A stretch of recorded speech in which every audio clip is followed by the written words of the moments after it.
चला मित्रांनो, आता आपण महाराष्ट्राचं नंबर 1 YouTube चॅनल नीट JEE MCQ पाहणार आहोत. आता यामध्ये आपण एक कोऑर्डिनेशन केमिस्ट्री मधली टेस्ट नंबर 2 घेतलेली आहे. 25 क्वेश्चन्स आहे. पहिली टेस्ट आपण 25 क्वेश्चन्स वाली घेतलेली आहे. खाली मी माझ्या चॅनलची एक लिंक दिलेली आहे. प्लीज माझ्या चॅनलला सबस्क्राईब करा आणि आपल्या मित्रांमध्ये सुद्धा फॉरवर्ड करा. आता आपण आपल्या टॉपिकवर येऊया. टेस्ट नंबर 2 मधले जे क्वेश्चन्स आहे त्यावर फोकस करूया. चला मित्रांनो, आता आपण क्वेश्चन नंबर 26 पाहूया. Correct IUPAC name of K4FeCN/6. Option A आहे tetra potassium ferrous cyanide. Option B आहे पोटॅशियम फेरीसायनाइड.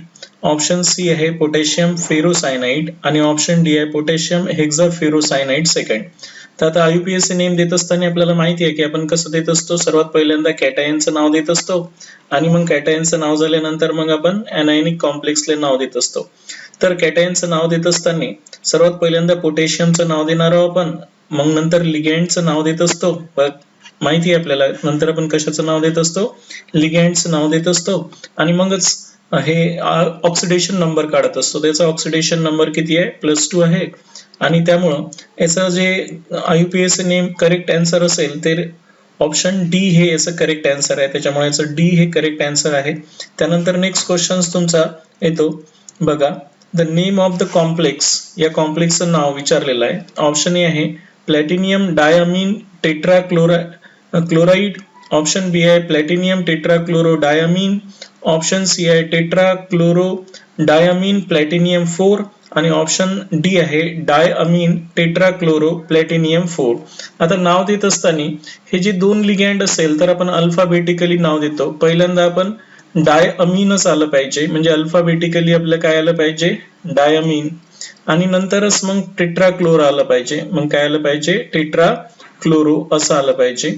त्यानंतर ज्या मेटलचं नाव आहे ते मेटलचं नाव येईल आणि ऑक्सिडेशन स्टेट. तर याचे ऑक्सिडेशन स्टेट +4 आहे, कारण हे तर 0 राहील न्यूट्रल लिगँड असल्यामुळे. हे -1 -4 तिकडे गेल्यावर काय होईल, +4. त्याच्यामुळं याचं करेक्ट आन्सर कोणतं येईल सांगा. याचं करेक्ट आन्सर येईल तुमचं डी हे याचं करेक्ट आन्सर येईल. त्याच्यामुळे याचं करेक्ट आन्सर कोणतं राहणार आहे, डी. त्यानंतर नेक्स्ट क्वेश्चन पहा. The correct formula of the complex potassium trioxalato aluminate 3 is. Option A आहे K3Al3C2O4/3. ऑप्शन बी आहे K3Al C2O4/3. ऑप्शन सी आहे KC2O4/3Al2O3 आणि ऑप्शन डी आहे K3Al2C2O2O3. सांगायच्यातलं करेक्ट आन्सर कोणता आहे. काय म्हटलेलं आहे त्यांनी, पोटॅशियम ट्रायऑक्सॅलेटो अल्युमिनेट असं विचारलेलं आहे आपल्याला. तर म्हणून याचं करेक्ट आन्सर कोणतं आहे, बी हे याचं करेक्ट आन्सर येईल. आणि म्हणून याचं करेक्ट आन्सर तुमचं बी येईल. त्यानंतर नेक्स्ट क्वेश्चन पहा. N2ZnCl4 is named as in IUPAC system. सांगा या कंपाऊंडचं IUPAC नाव काय लिहिलं आहे तुम्ही. ऑप्शन ए आहे टेट्राक्लोरो झिंकेट सोडियम. ऑप्शन बी आहे सोडियम टेट्राक्लोरो झिंकेट 3. ऑप्शन सी आहे सोडियम टेट्राक्लोरो झिंकेट सेकंड आणि ऑप्शन डी आहे टेट्राक्लोरो झिंकेट सोडियम. सांगा त्याचं करेक्ट आन्सर कोणतं दिसाल. तर सर्वात पहिलेचे ऑक्सिडेशन स्टेट काढूया आपण. हे +2 होईल आणि हे -4 होईल, म्हणजे -2 तिकडे गेलं तर काय होईल, +2. त्याच्यामुळे याचे ऑक्सिडेशन स्टेट +2 आहे. त्याच्यामुळे सर्वात पहिल्यांदा आपण पॉझिटिव्ह आयन्सला नाव देत असतो. त्याच्यामुळे याचं करेक्ट आन्सर कोणतं येईल, सोडियम टेट्राक्लोरो झिंकेट सेकंड हे याचं करेक्ट आन्सर येईल. त्यानंतर नेक्स्ट क्वेश्चन पहा. In coordination compound the आयसोमर्स differ in coordination compounds the isomers differ in. Option A है the number of water molecule of hydration. Option B है the water molecule present on ligands. Option C है the number of their ligands आणि option D है both A and B. तुम्हाला माहिती आहे की hydration आयसोमर्स, इथे आपल्याला हायड्रेशन आयसोमर्स पाहिजे होतं. the coordination compounds the hydration isomers असं पाहिजे होतं. तर कशाने डिफर असेल, तर हायड्रेशन आयसोमर्स कशाने डिफर असते, water molecule inside and outside the coordination sphere. त्याच्यामुळे याचं करेक्ट आन्सर कोणतं आहे तुमचं, डी हे याचं करेक्ट आन्सर येईल. त्यानंतर नेक्स्ट क्वेश्चन आहे which of the following will show geometrical as well as optical आयसोमर्स. यापैकी कोणता जॉमेट्रिकल आणि ऑप्टिकल आयसोमर्स दाखवाल. तर यापैकी कोणता जॉमेट्रिकल आणि ऑप्टिकल आयसोमर्स दाखवाल. तर ऑप्शन ए आहे PTEN/2Cl2. ऑप्शन बी आहे PTEN/3 4 पॉझिटिव्ह, ऑप्शन सी आहे PTNH3/2 Cl2, ऑप्शन डी आहे PTNH3 Cl4. आता माहिती आहे जॉमेट्रिकल आयसोमर्स कोण दाखवत असतात, सिस आणि ट्रान्स. आपल्याला माहिती आहे की हा वाला जो कॉम्प्लेक्स आहे हा MA2B2 या टाईपचा कॉम्प्लेक्स आहे आणि हा वाला कॉम्प्लेक्स आपला सिस आणि ट्रान्स आयसोमर्स दाखवू शकणार आहे. तर त्याच्यामुळे आपण याचे जर आयसोमर्स काढले तर हे अशा प्रकारे राहील. 2 इथिलीन डायमिन्स तुम्ही जर असे घेतले इकडे EN आणि इकडे सुद्धा असंच EN PT सोबत EN. तर हे झालं तुमचा ट्रान्स आयसोमर, ज्याच्यामध्ये 2 क्लोरीन तुम्ही अपोजिट साइडनं लावसाल 6 कोऑर्डिनेशन नंबर असताना. आणि त्यानंतर दुसरा जो आहे ज्यामध्ये आपण PT दोन्हीही EN 1 2 3 4 5 आणि 6. आता 2 EN मी सेम साइडनं लावतो आणि 2 हे क्लोरीन एक 90च्या अँगल मध्ये घेतो. हा झाला तुमचा सिस. तर म्हणजे हा सिस झाला आणि हा ट्रान्स आयसोमर झाला. तर आता सिस आयसोमर्सलाच वापस एक ऑप्टिकल आयसोमर्स सुद्धा काय होत असते, तयार होत असते. त्याच्यामुळे जॉमेट्रिकल आयसोमर्स यापैकी कोण दाखवतील तर असा क्वेश्चन विचारलेला आहे. तर ऑप्शन ए हे याचं काय आहे, करेक्ट आन्सर आहे. त्यानंतर नेक्स्ट पहा, which of the following is not shown by, यापैकी कोणता हा दाखवणार नाही असं विचारलेलं आहे. हा जो कॉम्प्लेक्स कंपाऊंड आहे यापैकी कोणता आयसोमर्स दाखवणार नाही. ऑप्शन ए आहे ऑप्टिकल आयसोमेरिझम, ऑप्शन बी आहे जॉमेट्रिकल आयसोमेरिझम, ऑप्शन सी आहे आयोनायझेशन आयसोमेरिझम, ऑप्शन डी आहे लिंकेज आयसोमर्स. सर्वांना माहिती आहे की हे जॉमेट्रिकल आणि ऑप्टिकल आयसोमर्स दाखवणारच आहे, आताच आपण वरत पाहिलेला आहे. त्यानंतर हा Br अंदर गेला आणि क्लोरीन बाहेर गेला तर हा आयोनायझेशन आयसोमर्सही दाखवल. फक्त याच्यातनी एम्बिडंट लिगँड नाही आहे म्हणून हा कोणता आयसोमर्स दाखवणार आहे, लिंकेज आयसोमर्स दाखवणार नाही. म्हणून याचं करेक्ट आन्सर तुमचं कोणतं राहील, डी. त्यानंतर नेक्स्ट क्वेश्चन तुमच्या समोर येतो की the total number of stereo आयसोमर्स shown by the complex, हा कॉम्प्लेक्स किती स्टिरिओ आयसोमर्स दाखवतो. तर तुम्हाला माहिती आहे की एखादा कॉम्प्लेक्स कंपाऊंड असेल तर त्याच्यामध्ये सिस आणि ट्रान्स आयसोमर्स जर तयार होत असेल तर फक्त सिस आयसोमर्सच काय दाखवतो, ऑप्टिकल आयसोमर्स दाखवतो. त्याच्यामुळे टोटल नंबर ऑफ आयसोमर्स जर विचारले तर आता बघा याचं करेक्ट आन्सर देत असताना सेंटरमध्ये PT तर घेसालच तुम्ही 1 2 3 4 5 आणि 6. इथेही PT घेसालच सेंटरमध्ये 1 2 3 4 5 6, बरोबर आहे. आणि एक मी पुन्हा काढतो PT 1 2 3 4 5 आणि 6. आता जेव्हा मी यांचा ट्रान्स फॉर्म तयार करतो तर 2 क्लोरीन मी अपोजिट साइडनं लावणार आणि इथिलीन डायमिन मी अपोजिट साइडनं लावणार. हा झाला माझा ट्रान्सफॉर्म. कोणता झाला, हा ट्रान्सफॉर्म झाला. त्यानंतर दुसरा मी एक सिस फॉर्म काढणार आहोत यांचा, ज्यामध्ये इथिलीन डायमिन्स आपण सेम साइडनं घेऊ, ठीक आहे, आणि 2 क्लोरीन 90च्या अँगल मध्ये ठेवू. हा झाला तुमचा सिस फॉर्म. तर या सिस फॉर्मचाच काय होत असतं, एक मिरर इमेज तयार होत असतो, है की नाही. हे जर डेक्स्ट्रो असेल तर तो लिओ तयार होत असतो. आणि म्हणून असे टोटल नंबर ऑफ आयसोमर्स किती तयार होतील, 3. म्हणून याचं करेक्ट आन्सर काय येईल तुमचं, 3 हे करेक्ट आन्सर येईल. त्यानंतर नेक्स्ट क्वेश्चन्स पाहू.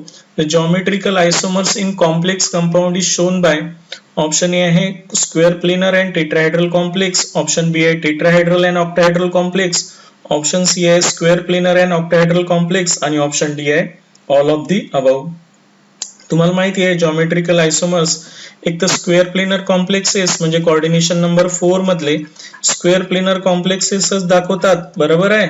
आणि कोऑर्डिनेशन नंबर 6 मधला जो आहे तो 6 मधला कोणता दाखवत असतो, ऑक्टाहेड्रल कॉम्प्लेक्स. आणि म्हणून टेट्राहेड्रल कॉम्प्लेक्स ही जॉमेट्रिकल आयसोमर्स दाखवत नाही. म्हणून याचं करेक्ट आन्सर तुमचं कोणतं येणार आहे, सी हे याचं काय येणार आहे, करेक्ट आन्सर येईल. त्यानंतर नेक्स्ट क्वेश्चन्स पाहूया आपण. त्यामुळं नेक्स्ट क्वेश्चन्स असा आहे, निकेल ॲटॉमिक नंबर दिलाय 28 combines with negative monodentate ligand सोबत कंबाईन आहे, फॉर्म पॅरामॅग्नेटिक कॉम्प्लेक्स. एक निकेलचा कॉम्प्लेक्स बनवला त्यांनी paramagnetic. The number of unpaired electrons in the nickel and the geometry of the complex are respectively. Option A आहे 1 square planar, option B आहे 2 आणि square planar, option C आहे 1 आणि tetrahedral, option D आहे 2 आणि tetrahedral. आता आपण माहिती आहे की निकेल हा ॲटॉमिक नंबर किती आहे याचा, 28 आहे. आणि हा सध्या कोणत्या ऑक्सिडेशन स्टेट मध्ये आहे? तर निकेल हा +2 ऑक्सिडेशन स्टेट मध्ये आहे आणि +2 मध्ये जर असेल तर याचं आपण इलेक्ट्रॉनिक कॉन्फिगरेशन जर केलं तर 3d8 4s0 आणि 4p0 असं राहील. आता नॅचरली हे जे हॅलाइड्स आहे हे वीक फील्ड लिगँड्स आहेत. कशा आहेत? वीक फील्ड लिगँड्स आहे. हे खूप महत्वाचं आहे की हे स्ट्रॉंग फील्ड लिगँड्स आहेत का वीक फील्ड लिगँड्स आहेत. त्यामुळे वीक फील्ड लिगँड्स असेल तर या डी ऑर्बिटल मध्ये जे 8 इलेक्ट्रॉन्स आहेत, बरोबर आहे, तर हे 8 इलेक्ट्रॉन्स पैकी 4s मध्ये आपला 0 आहे आणि 4p जे आहे आपला, या 4p मध्ये 0 इलेक्ट्रॉन्स आहे. त्याच्यामुळे आता आपण 3D मध्ये जेव्हा इलेक्ट्रॉन्स भरू तेव्हा नॅचरली 1 2 3 4 5 6 7 आणि 8 दोन अनपेड इलेक्ट्रॉन्स राहील आणि याचं हायब्रिडायझेशन राहील वीक फील्ड लिगँड असल्यामुळे sp3 हायब्रिडायझेशन असेल. त्याच्यामुळे नॅचरली या कॉम्प्लेक्सचा याचा आन्सर काय येणार आहे तुमचं? डी. याच्यामध्ये दोन अनपेड इलेक्ट्रॉन्स आहे आणि कॉम्प्लेक्स टेट्राहेड्रल sp3 हायब्रिडायझेशन असेल तर टेट्राहेड्रल असते. त्याच्यामुळे याचं करेक्ट आन्सर कोणतं येईल तुमचं? डी. त्यानंतर नेक्स्ट क्वेश्चन तुमच्या समोर असा येतो की potassium ferrocyanide is an example of. Option A आहे टेट्राहेड्रल कॉम्प्लेक्स, ऑप्शन बी आहे ऑक्टाहेड्रल कॉम्प्लेक्स, ऑप्शन सी आहे स्क्वेअर प्लेनर कॉम्प्लेक्स आणि ऑप्शन डी आहे लिनियर कॉम्प्लेक्स.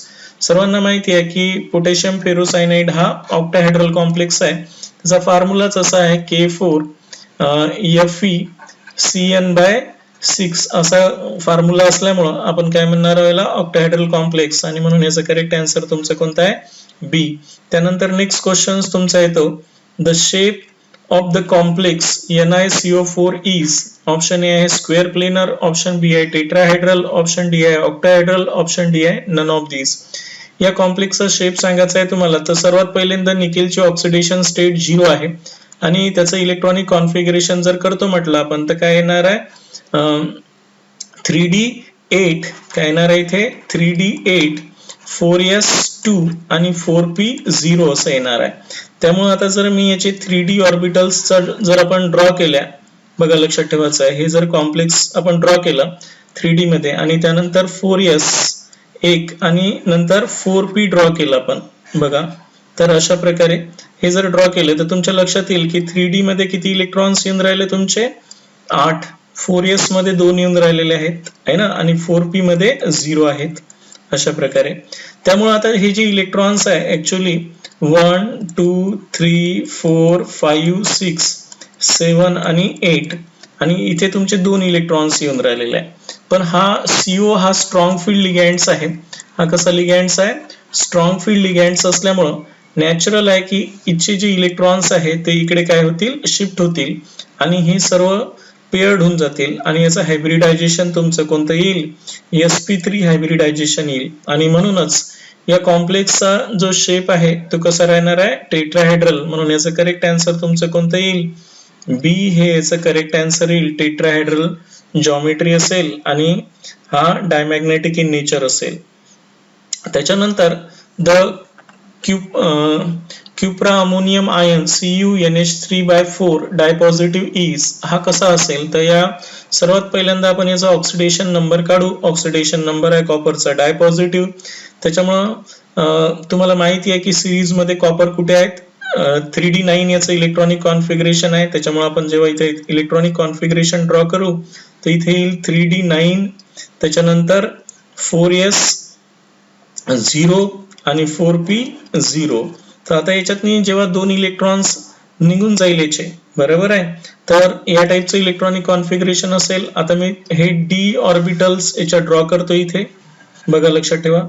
हे डी ऑर्बिटल जर आपण ड्रॉ केल्या 1 2 3 4 आणि 5, त्याच्यानंतर 4s एक ड्रॉ करतो मी आणि 4p इथे ड्रॉ करतो, बघा लक्षात ठेवा. तर आता जेव्हा आपण या ऑर्बिटल ड्रॉ केल्या इथे तर लक्षात घ्या की हे 9 इलेक्ट्रॉन जर आपण याच्यात फिलअप केले 2 2 4 2 6 2 8 आणि 1 9 असे अनपेड इलेक्ट्रॉन्स एक असेल.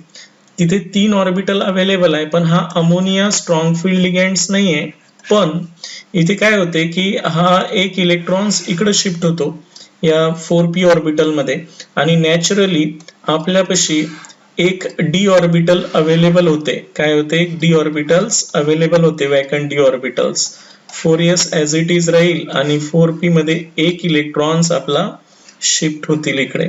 आणि त्याच्यामुळं आता जे इलेक्ट्रॉन्स असेल 2 2 4 2 6 2 8 आणि एक आपली ऑर्बिटल वॅकंट झाली, त्याच्यामुळे याचं हायब्रिडायझेशन येईल DsP2 असं हायब्रिडायझेशन येईल. म्हणून हे स्क्वेअर प्लेनर कॉम्प्लेक्स बनवतो आणि पॅरामॅग्नेटिक सुद्धा एक अनपेड इलेक्ट्रॉन असल्यामुळे याचं करेक्ट आन्सर कोणतं येईल? तुमचं सी हे करेक्ट आन्सर येईल. त्यानंतर which of the following is an outer orbital complex? यापैकी आउटर ऑर्बिटल कॉम्प्लेक्सेस कोणते राहील? आउटर ऑर्बिटल म्हणजे आता जसं हे सर्व ऑक्टाहेड्रल कॉम्प्लेक्स आहे, एक तर D2sp3 हे इनर ऑर्बिटल कॉम्प्लेक्स झाला. आउटर म्हणजे कोणता झाला आपला? sp3d2. काय झाला? sp3d2 जर असेल तर त्याला आपण आउटर ऑर्बिटल कॉम्प्लेक्स म्हणत असतो. आणि आउटर ऑर्बिटल कॉम्प्लेक्सेस कोण तयार करत असतात? जे वीक फील्ड लिगँड्स असतात. काय असतात? वीक फील्ड लिगँड्स असतात ते करणार आहे. तर मग याच्यातला वीक फील्ड लिगँड्स कोणता आहे? फक्त हा Feच आहे. बाकी सायनाइड हे स्ट्रॉंग फील्ड लिगँड्स आहे, त्याच्यामुळे हे इनर ऑर्बिटल कॉम्प्लेक्स तयार करतील. हाच असा आहे की जो आउटर ऑर्बिटल कॉम्प्लेक्स बनवल आणि म्हणून याचा करेक्ट आन्सर राहणार आहे तुमचं सी. त्यानंतर नेक्स्ट क्वेश्चन आहे the complex which shows paramagnetism is. यापैकी कोणता कॉम्प्लेक्स हा पॅरामॅग्नेटिझम दाखवाल? तर सर्वात पहिल्यांदा आपण इलेक्ट्रॉनिक कॉन्फिगरेशन्स मध्ये यांचे नंबर ऑफ अनपेड इलेक्ट्रॉन्स काढण्याचा प्रयत्न करू. तर याची आपली पॅरामॅग्नेटिझम. तर इथे जर पाहिलं तर तुम्ही इथे कॉपर हा डायपॉझिटिव्ह स्टेट मध्ये आहे, त्याच्यामुळे इथे काय येणार आहे? 3d9 4s0 आणि 4p0. इथे जर तुम्ही सिल्वर पाहिला तर सिल्वर मोनोपॉझिटिव्ह स्टेट मध्ये आहे, त्याच्यामुळे सिल्वर जर मोनोपॉझिटिव्ह स्टेट मध्ये असेल तर नॅचरली याचं 3d10 4s0 आणि 4p0 असं येऊन जाईल. त्यानंतर नॅचरली इथे जर तुम्ही घेतला तर इथेही काय झालं आहे? हे 3d10 Zn डायपॉझिटिव्ह स्टेट मध्ये आहे, 3d10 4s0 आणि 4p0 असं येऊन जाईल. आणि इथे सुद्धा निकेल हा स्ट्रॉंग फील्ड लिगँड्स असल्यामुळे इथे काय येणार आहे? 3d8 4s2 आणि 4p0 असं आहे. आणि म्हणून नॅचरली इथे ऑड इलेक्ट्रॉन्स तुम्हाला याच्यातच दिसते, म्हणून याचं करेक्ट आन्सर कोणता आहे? तुमचं ए. आणि म्हणून हा पॅरामॅग्नेटिक प्रॉपर्टी दाखवाल. त्याच्यानंतर which one of the following is not showing paramagnetism. यापैकी कोणता पॅरामॅग्नेटिझम दाखवणार नाही?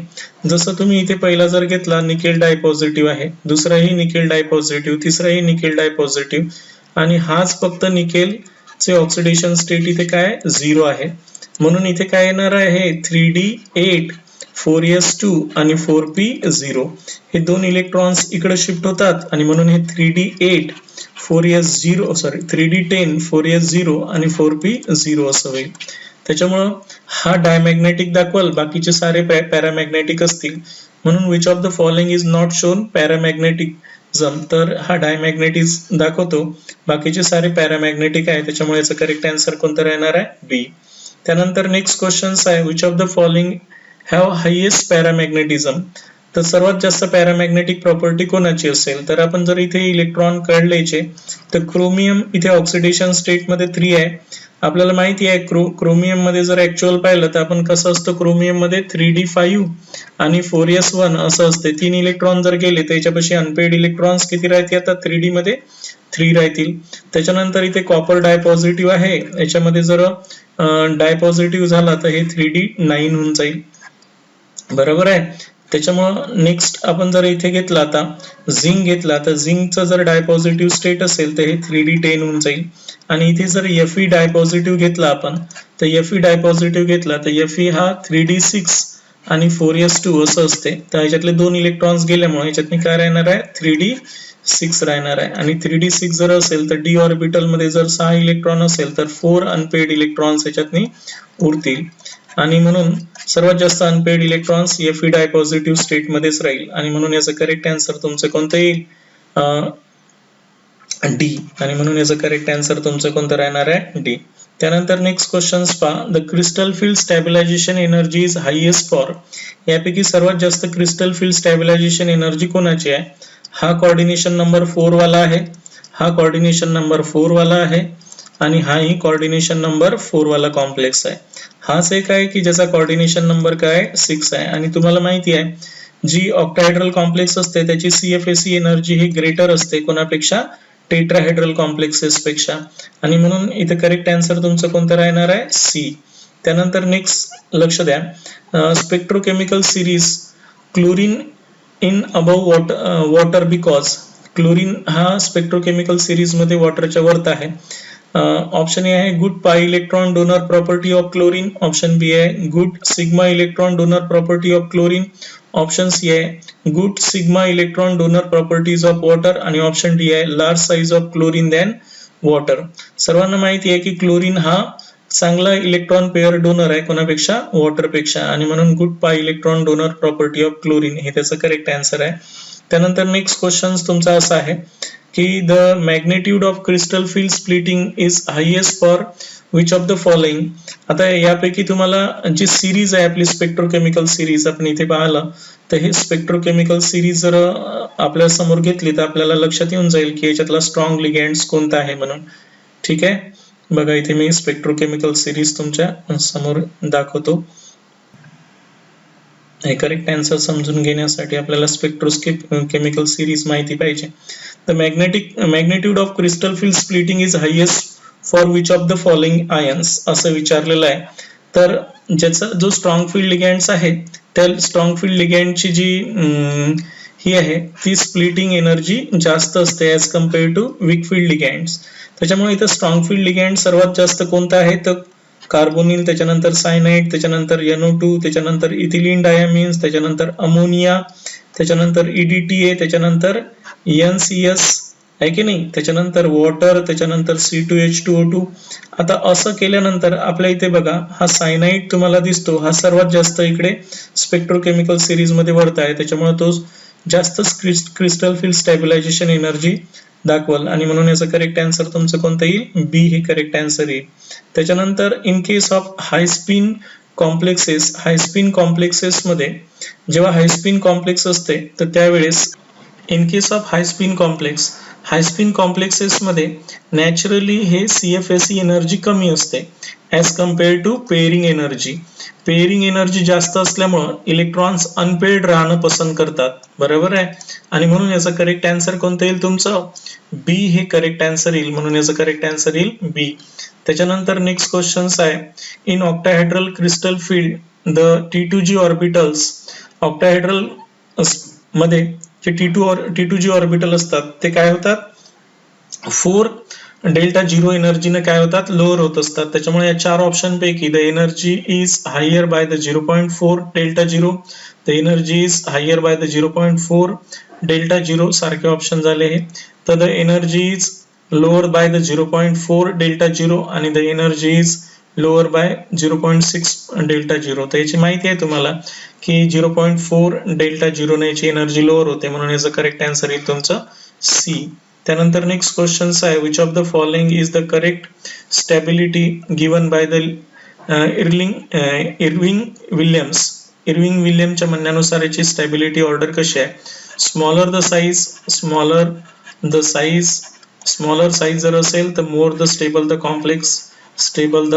कॉम्प्लेक्स तयार होत असते. त्याच्यामुळे ह्या आपण जर 3D सिरीज मध्ये पाहिलं तर सर्वात छोटी साईज कोणाची आहे, कॉपर, नंतर मग निकेल, म्हणून निकेलची सर्वात छोटी, त्याच्यानंतर मग कॉपरची येते, त्याच्यानंतर मग आयर्नची येते, त्याच्यानंतर मग Mnची येते, म्हणून याचं करेक्ट आन्सर तुमचं कोणतं येईल, ए हे याचं करेक्ट आन्सर येईल.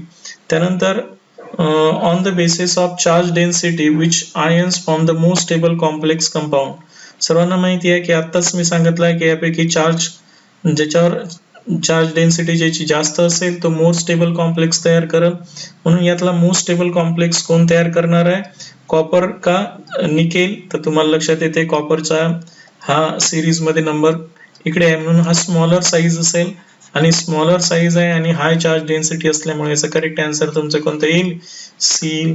त्यानंतर नेक्स्ट क्वेश्चन पहा, the stability of complex depend upon nature of ligand, charge on the metal ions, size of the metal ions and D all of the above.